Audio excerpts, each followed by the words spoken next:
네, 오늘 10월 18일입니다. 화요일입니다. 새벽 예배 나오시는 우리 성도님들을 환영합니다. 말씀 나누기 전에 공동기도 제목으로 기도하는 시간 갖도록 하겠습니다. 기도하시겠습니다. 홍소가 집사의 암을 치료해 주십시오. 배옥진 집사의 뇌졸중을 치료해 주십시오. 언어가 회복되고 오른쪽 팔다리에 힘이 생겨나도록 해 주십시오. 과간나 집사를 치료해 주십시오. 권하자 집사가 다시 걷도록 해 주십시오. 이승학 성도의 뇌종양 치료가 잘 되게 해 주십시오. 권현민 형제를 치료해 주십시오. 김에브라임 형제가 신장 이식을 속히 받도록 해주십시오. 김시 집사의 뇌종양 치료가 잘 되게 해주십시오. 김수진 집사의 항암 치료가 잘 되게 해주십시오. 우한 폐렴으로부터 우리를 지켜주십시오. 예수님의 이름으로 기도합니다. 아멘. 아멘. 오늘 본문의 말씀은 창세기 37장 1절에서 11절입니다. 요셉의 순종하는 모습에 대해서 오늘 하나님 말씀을 함께 나누려고 합니다. 요셉이 등장합니다. 드디어 이제 야곱의 이야기가 지나고 요셉이 등장하는데요. 오늘 본문의 말씀해 보시면 요셉이 어떤 사람인지에 대해서 이야기합니다. 여러분, 야곱이 마지막에 하나님의 복을 받습니다. 36장에서요. 하나님의 복을 받는데 35장에서 복을 받죠. 하나님의 복을 받는데 그 복을 받는 이유가 뭐냐 하면 하나님 말씀에 순종해서입니다. 여러분, 요셉도 똑같습니다. 요셉이 오늘 본문의 말씀해 보시면 요셉에 대해서 이야기를 하는데 요셉을 이렇게 이야기를 합니다. 2절에 보시면요. 요셉은 17세 소년이었고 형들과 함께 양을 칠 때에 빌하와 실바의 아들들과 함께 있었고 그들의 잘못을 아버지에게 말했다고 되어 있습니다. 여러분, 도대체 빌하와 실바의 아들들과 형들과 함께 양을 치는데 형들의 무슨 잘못을 이야기했을까요? 이것을 잘못 이해하면 요셉은 아버지에게 이렇게 고자질하는 사람이다 이렇게 생각할 수 있습니다. 그런데 사실은 그렇지 않습니다. 그러니까 아버지가 금한 것에 대해서 아버지가 허락하지 않는 것에 대해서 이 요셉이 아버지에게 이야기를 하는 거죠. 그게 뭘까요? 그게 뭐냐 하면 야곱의 인생을 쭉 따라가 보면 야곱의 인생 가운데 죄로 인정되는 것은 딱 한 가지입니다. 그게 바로 간음하는 죄입니다. 38장에 가면 유다의 집안 이야기가 나옵니다. 근데 유다가 간음하는 이야기가 나옵니다. 근데 37장에서 요셉 이야기, 39장에서 요셉 이야기인데 38장에 그 유다의 이야기가 들어가요. 그래서 유다가 자기 며느리 다말하고 이렇게 간음을 하고 막 이런 이야기가 나오지 않습니까? 그러니까 여기서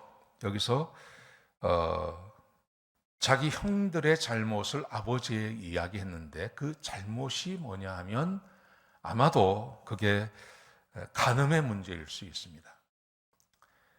그래서 그걸 이야기합니다. 그러니까 이 11형제, 아직 베냐민 태어나지 않았으니까요. 11형제 가운데 하나님의 말씀에 순종하고 아버지의 말씀에 순종하는 사람은 요셉 한 사람밖에 없는 거죠. 그래서 3절에 보시면 야곱이 요셉을 지극히 사랑합니다.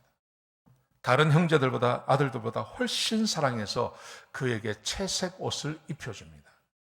그뿐만이 아닙니다. 하나님이 요셉을 사랑하십니다. 하나님께서 요셉을 사랑하셔서 그에게 꿈으로 그의 장래를 말씀하십니다. 오늘 본문에 보시면 5절과 9절에 보시면 두 번의 꿈을 꾸는데 그 두 번의 꿈이 다 똑같습니다. 첫 번째 꿈은 그 형들하고 같이 이렇게 농사를 짓고 있는데 형들의 단이 내 단에게 일어나서 나의 단에게 엎드려 절을 합디다. 이게 첫 번째 꿈이죠. 두 번째 꿈은 해와 달과 11별이 나에게 와서 절을 합디다. 이런 말을 합니다. 여러분, 이게 어떤 의미를 갖는 걸까요? 하나님께서 요셉을 축복하시는 것입니다. 하나님께서 요셉을 왜 축복하시냐? 축복하시는 이유는 우리가 아는 것처럼 요셉이 보디발의 집에 들어가고 보디발의 부인이 그를 유혹할 때도 요셉이 분명히 이야기합니다. 내가 하나님 앞에서 이 큰 죄악을 지을 수 없습니다. 그리고 도망가 버리지 않습니까? 그리고 감옥에 들어가지 않습니까? 하나님께서 요셉을 왜 사랑하시는가? 어릴 때부터, 지금 이때가 17살이거든요. 17살이면 한참 막 이 힘이 남아 돌 때 아닙니까? 그런데 이 17살 먹은 소년, 알 것 다 아는 이 소년이 자기 형들의 잘못을 아버지에게 이야기합니다. 8살짜리, 9살짜리가 아버지, 형들의 잘못을 아버지에게 이야기할 수 있습니다. 그때 하고 17살, 자기가 아버지에게 무슨 말을 하면 자기 형들이 자기를 얼마나 미워할 줄 다 알고 있지 않습니까? 그런데도 형들의 잘못을 아버지에게 이야기했다 하는 것은, 이것은 보통 잘못이 아니라 그 아버지가 정말 금하는 것이라는 것이죠.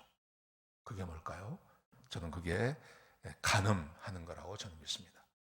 그래서 하나님께서 요셉을 선택하시는 것입니다. 그리고 요셉에게 하나님께서 그 꿈을 그에게 보여주시는 것입니다. 사랑하시는 성도 여러분, 저는 항상 똑같은 이야기를 합니다. 하나님의 말씀에 순종하면 하나님께서 복을 주시고, 하나님 말씀에 순종하지 아니하면 그 복이 우리에게 임하지 않는다는 겁니다. 여러분, 왜 이렇게 말씀을 드리냐면 이게 성경의 주제이기 때문에 그렇습니다. 사람은 만들어질 때부터 하나님의 복을 누리며 살도록 만들어진 겁니다.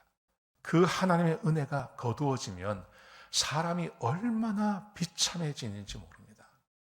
그게 욥 이야기죠. 욥. 그러므로 우리는 하나님의 말씀에 순종하고, 그리고 성령께서 우리 가운데 오셨기 때문에 얼마든지 하나님 말씀에 순종할 수 있다는 것도 기억하셨으면 좋겠습니다. 오늘 하루 하나님의 말씀에 순종하며 지내시는 그런 귀한 하루가 되시기를 주의 이름으로 축복합니다. 기도하시겠습니다. 하나님, 귀한 말씀 주셔서 감사합니다. 하나님의 말씀에 온전히 순종하며 요셉처럼 신실하게 살아가고 하나님의 복을 누리는 주의 백성들이 되게 축복하여 주시옵소서. 주님 감사합니다. 예수님의 귀하신 이름으로 기도드렸습니다. 아멘.